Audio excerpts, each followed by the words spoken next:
Welcome to the Freeman Fox Show on the Sports Brothers Radio Network. Follow Ed and Jeff on Twitter at the Sports Bros. Like the Facebook pages Freeman Fox and Freeman and Fox Sports Brothers. And now, here's Freeman and Fox on the Sports Brothers Radio Network.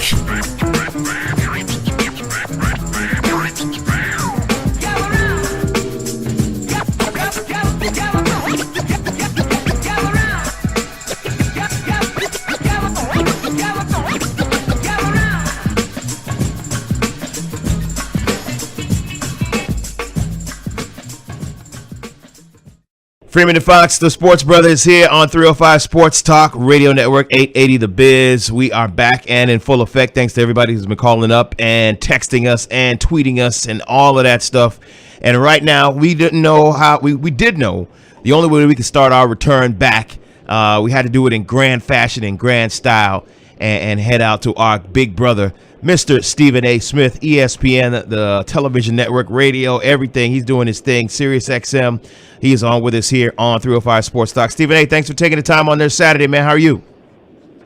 No problem, guys. How you guys doing? All right, man. We want to get right to it, man. A lot of stuff, a lot of basketball stuff, sports things that have been happening. But we want to start right here in the 305. Stephen A., tell me if I am wrong that if I were in Pat Riley's shoes, Mickey Arrison's shoes, Nick Arrison's shoes, if I had made an emotional decision to keep Dwayne Wade in lieu of what the franchise may look like in a year and a half, would I have been wrong if I made that decision and paid him what he wanted? I don't think you would have been wrong, because I think the only difference was about approximately $4 million. If you were $20 million apart, if you were an extra year apart, something along those lines, that would have been different. But if they would have come with 2 years and $48 million to $50 million, as opposed to the 41.5 they had on the table for D Wade, I think he would have stayed. Matter of fact, that's what he told me. The other thing is that you have to take into consideration, it's not necessarily just about the money. The devil's in the details. Mm-hmm. You signed Hassan Whiteside to extension for $98 million, but it's well documented that he, in concert with the Miami Heat, were willing to shove aside $4 million, because that $4 million may have facilitated them acquiring Kevin Durant. Once Kevin Durant made the decision that indeed he wasn't going to come and he was going to go to some place like Golden State, instead of sitting there and saying, okay, here's to D Wade, a three-time champion, the man responsible in large part to every single championship we've captured. The first one was because of his heroics, where he was NBA Finals MVP. The other two was primarily because of his recruitment ability, not just his performance on the court. So Dwayne Wade is directly responsible for all three and the only three championships in the history of the Miami Heat franchise. And repeatedly, he's taken less. And repeatedly, he's never been paid the most on the team in all his 13 years there. Could you have given him the $4 million? Yes, you could have. And the fact that you didn't do that, I just think that it was a colossal mistake on the part of the Miami Heat, and it's something I think they're going to regret. Stephen A., obviously Pat Riley, he is revered in this in the NBA, in the sports world, as a coach, as a GM, vice president right now. Is it safe to say that with the signing of Whiteside, but the unsigning or not signing Kevin Durant, which was kind of like a hit or miss, and with what Russell Westbrook decided to do to go back to OKC, could this be the worst, and of course Dwayne Wade leaving, could this be the worst offseason that he's had in his career? Well, I think the worst offseason he had in his career is when LeBron James decided to walk out the door. Wow. LeBron James couched it well as going home and going back home and trying to bring a championship to the city of Cleveland, and he was sincere in that regard, but that wasn't the only reason. His relationship with Pat Riley could have been better. Right. There were a couple of more perks or whatever that it's perceived that Pat Riley could have thrown in his direction. I think when you look at the combination of this offseason and LeBron leaving, you've got 2 out of the last 3 years that have been very, very long summers for Pat Riley right. and the Miami Heat. And I think that that's where it hits home for you. Pat Riley's the winner within. He's a champion. He personifies class in every sense of the word.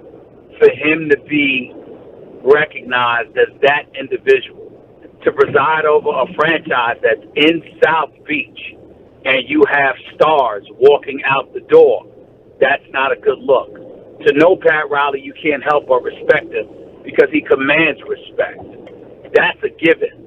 But you don't hear the word love coming out of God's mouth in recent memory when it comes to him. And that's because Pat Riley is a member of the old guard. He's old school, which I love, by the way. But this new generation of players ain't having that. And it's not Alonzo Mourning anymore, the Tim Hardaways and people like that anymore. It's the D. Wade and the LeBron James. It's a different breed. It's a different era. And he refused to adapt to that as much as one would think he should have. And as a result, the Miami Heat as a franchise is going to suffer because of it. Because even if they end up successful this year, they may shock the world with that. But the fact of the matter is you ain't even thinking about Miami right now. And from a media standpoint, I can tell you something right now. Nobody's made any plans to be in Miami. The only game that you're planning on being in Miami for is Dwayne Wade's return. Right. That's about it. Does the return of Chris Bosh? That's where they are right now. If Chris Bosh returns, does that bolster that at all? Bosh, Whiteside, No. Dragic. I'm talking to Stephen A. No. Well, I think when you look at Chris Bosh, his health is a huge question mark. There have been questions from Chris Bosh camps about how Pat Riley has elected to handle it, and that's another thing that's hurt him. I don't care. In Miami, he can deny it all he wants to. I'm telling you, whether it's fair or not, the perception being echoed by players is that this kind of stuff has hurt Pat Riley. And I think that Pat Riley, at some point in time, is going to have to address it. Like, for example, let me tell you how Pat Riley could have looked good in all of this. If Pat Riley had sat up there and said, look, I really don't believe that with the health of Chris Bosh being a question mark, that we could legitimately compete for a championship. So it's time to rebuild. Then you know what? You shake hands. You think about the money that Dwayne Wade has earned already. And you say, okay, you call it a day. And you move on. But it's the fact that you put $41.5 million, and then you played hardball, and like we're not budging from those numbers. Why would you do that? It's about telling LeBron James, are you gonna get cut up and run, or are you gonna stay here and withstand the heat per se? No pun intended. Well, LeBron took you to 4 straight NBA Finals and won 2 championships, and never missed more than 7 games in the season, and certainly didn't miss playoff games. What are you talking about? And so those are the kind of things that hurt Pat Riley. If you just come out and you just sit up there and say, look, I don't know if we've got enough, and we need to think about the future and move forward in that regard, I don't think anybody would have a problem with it.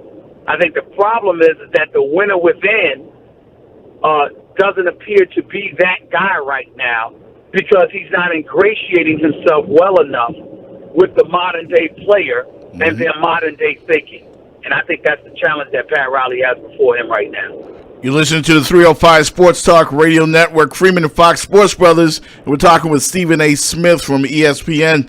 And, Stephen, I agree with you wholeheartedly, man. I wonder if Pat Riley showed perhaps a lack of respect for these current players based on the way he's dealt with LeBron and Wade and Bosh. And in that thinking, I'm also looking back because I remember back in 2010 when you broke the story.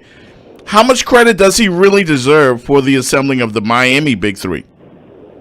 Well, first of all, he definitely deserves credit because he's the one that had to make the move so the finances would work for him to pay 3 guys over 9 figures. So we can't ignore the fact that Pat Riley deserves a boatload of credit for that.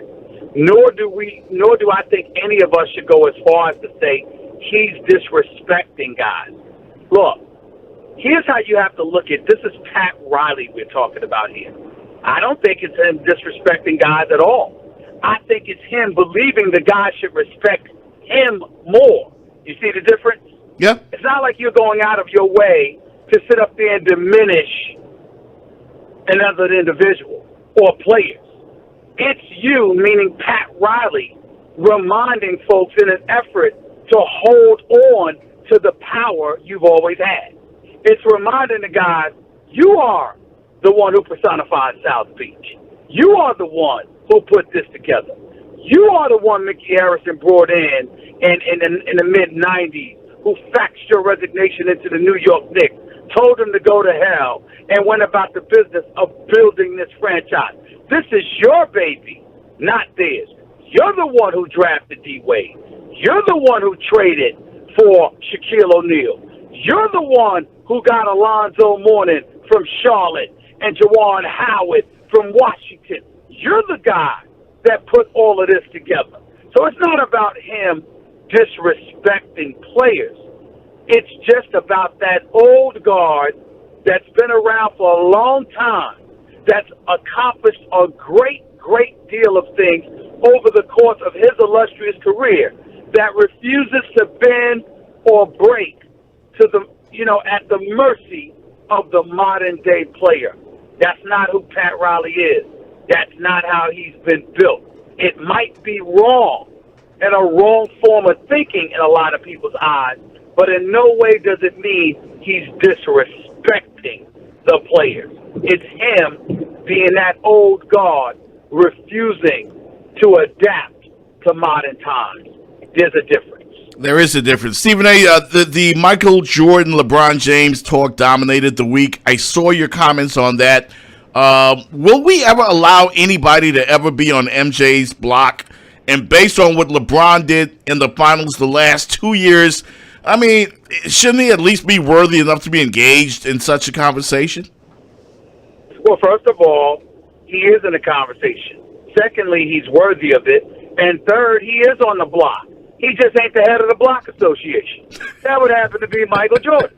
And the reason why it would be Michael Jordan is because 6 for 6 with 6 NBA Finals MVPs and unblemished championship record, so stellar to the point where it never even got to a 7th game in the finals because he would not allow it.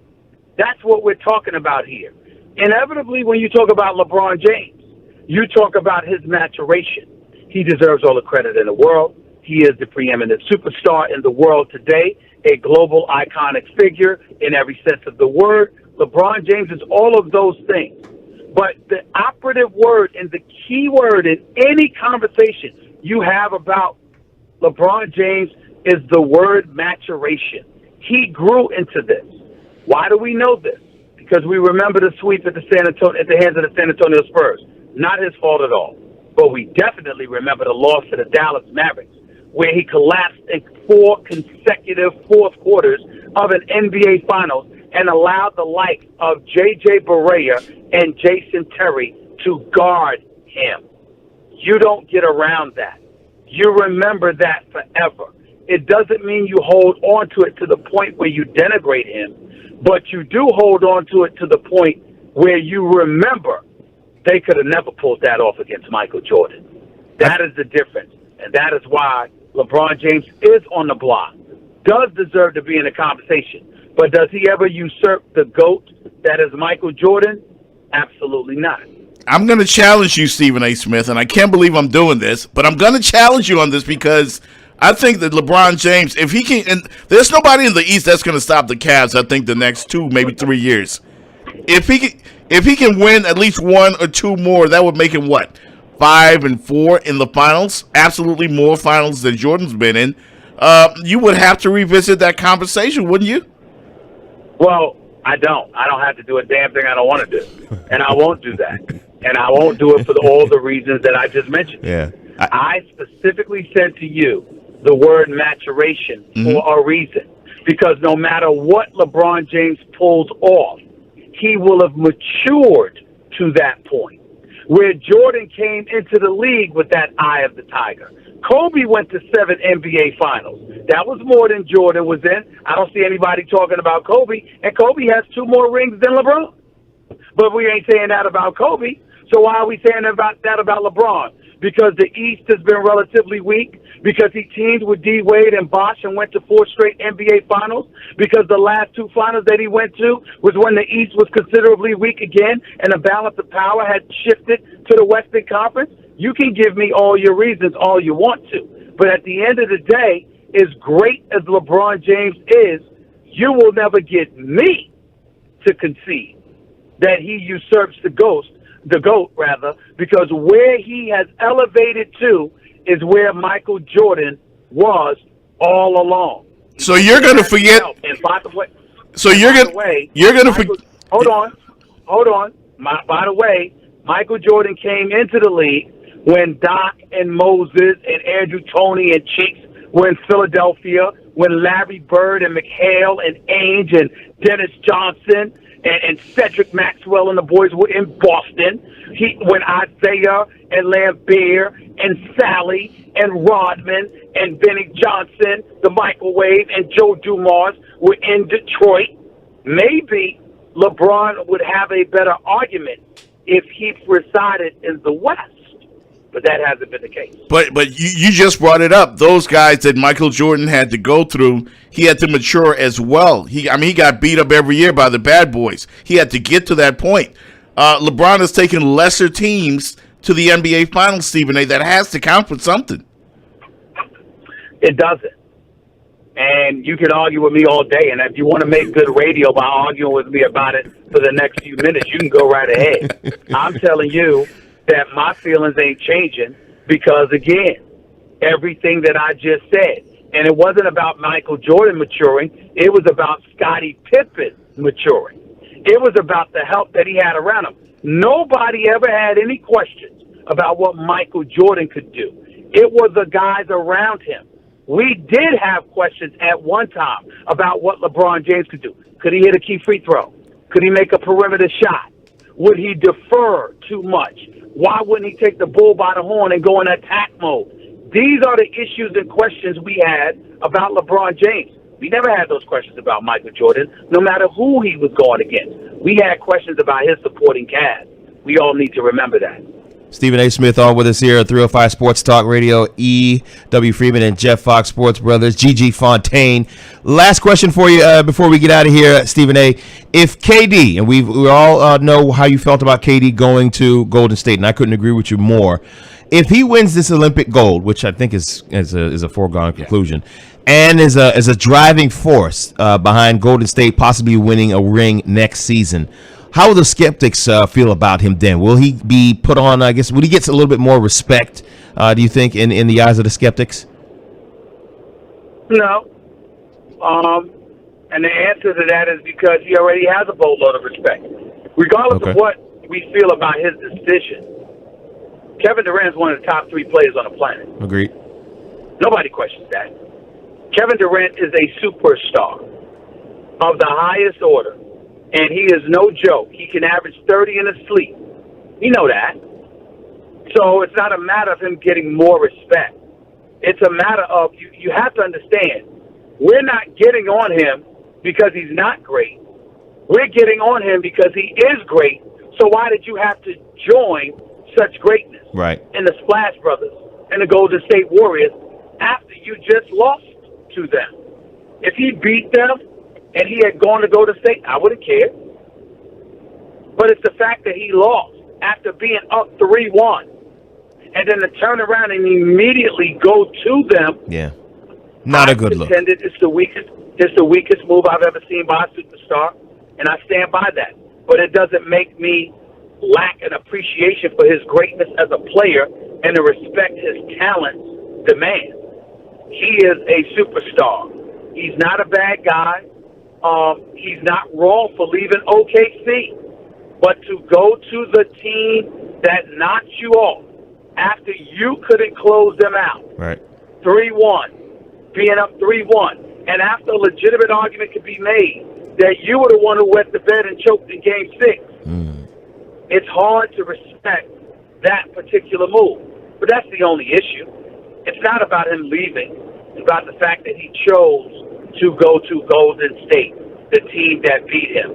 That is what I have a distaste for because it eradicates the competition. Think about it, guys. And I'll throw a rhetorical or facetious question your way. Are you really looking forward to this NBA season? I mean, really. Think about this. We got to question. hope and pray Yeah. that the addition of Pau Gasol to the San Antonio Spurs, combined with LaMarcus Aldridge and Kawhi Leonard, will be enough to make this interesting. We got to pray that Chris Paul, Blake Griffin, and DeAndre Jordan and the crew are enough in L.A. But we all know that with the East being as weak as it is, and with the West now being as lopsided as it is, because Kevin Durant decided to leave, we now all know that Golden State and Cleveland are on a collision course. Again. The NBA season is being close to being the biggest waste of time in the modern day era because of this. Wow. You got to remember when LeBron first went to Miami, KG, Ray Allen, and Paul Pierce and Rondo were still in Boston. Yeah, they had a rival. Mm-hmm. Exactly. Who's rivaling Golden State? We have to pray at San Antonio, who couldn't get to the conference finals because OKC knocked them off. So this is really, look, this is not good. It's not good. It's like everything that you look forward to for an NBA season. Scott, why watch Sacramento? Why watch Utah? Even though Mike Conley Jr. got $153 million, why watch Memphis? Yeah, you're absolutely what about right. Anthony Davis, $145 million at New Orleans? Why watch him? Well, we damn near don't want to watch the Clippers now. Yeah, because it's almost the same story every season. That is my issue with Kevin Durant's decision. The balance of power has shifted so dramatically that the suspense is gone. Yeah. And I don't like seeing that happen to the game of basketball. If you have a chance to sit down, or I don't know if you had already, will you ask him directly, or tell him directly? I'm sure he already knows how you feel. I can't hear you. What did you say? If you have a chance to sit down with him and ask him or tell him directly, I'm pretty sure he knows how you feel, probably heard it through the grapevine or whatever, but would you tell him how you felt about him moving? I'm almost insulted that you would ask me that question. I'm trying to picture how I feel. Approach that. Yes. I'll tell anybody how I feel. I do it every day. Yes, you do. But they're not there in front of you. Come on. They're not there in front of you. I was on TV for First Take Friday, and I had to look Jameis Winston in the face and told him I had him ranked last in the NFC South. With him sitting right next to me. I mean, no disrespect. Right. I think he's going to be a superstar. But what I'm just saying that to say, I do what I do. This is my job. My job is to call it like I see it. That's who I am. And I ain't changing. I don't want to be disrespectful. I'm not trying to hurt anybody's feelings. I swear to you, I don't mean to do that. But if people don't want to know how I feel, don't ask me. Because I am going to tell you. And if Kevin Durant, who will never sit down with me, okay, I assure you, he don't want to sit in that seat. Trust me on that. Kevin Durant, if he was right in front of my face, I would tell him. He's a great person. He's a great basketball ambassador. He's one of the top 3 players in the world. He's a superstar. But that move was just a weak move. If Kevin Durant had come out and said, I just can't stand being in OKC, and I want to live in California, I would accept that. I would respect that. Okay. He's hopping on the bandwagon to get a championship, and I don't think that makes you a champion. I just don't. He is Stephen A. Smith. He keeps it real each and every weekday, Monday through Friday on ESPN First Take. You can check him out on ESPN2, and he's here with us kicking off our brand new show here on 305 Sports Talk Radio. Stephen A., we appreciate you, big bro, as always. Y'all take care of yourself, fellas. Be good. You too, man. Thanks a lot. Stephen A. Smith on with us here on 305 Sports Talk. E.W. Freeman, Jeff Fox. We'll take a break and come back right after this.